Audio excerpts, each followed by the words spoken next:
আমরা junior doctor সরকারের specific আমরা হচ্ছে শিক্ষানবিশ স্টুডেন্ট।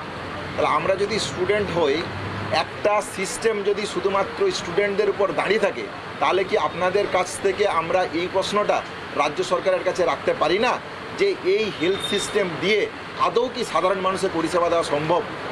তাহলে এইটা যদি হয়, তাহলে এই কথাটা থাকছে না কেন যে এতদিন অবধি হেলথ রিক্রুটমেন্টের অবস্থা কী, স্বাস্থ্য পরিষেবা যেটা চলছে সেই স্বাস্থ্য পরিষেবার সত্যিকারের অবস্থা কি?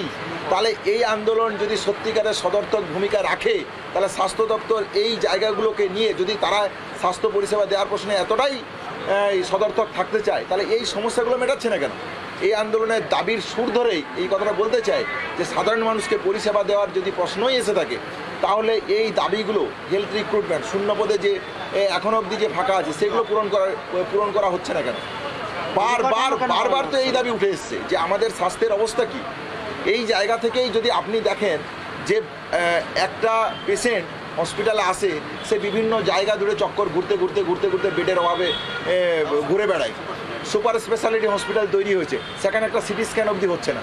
তাহলে এই যদি আমাদের হেলথ সিস্টেমের অবস্থা হয়, আমরা যদি এই হেলথ সিস্টেমের যদি এই কন্ডিশন হয়ে থাকে, তাহলে এই হেলথ সিস্টেম শোধরানোর প্রয়োজন নেই।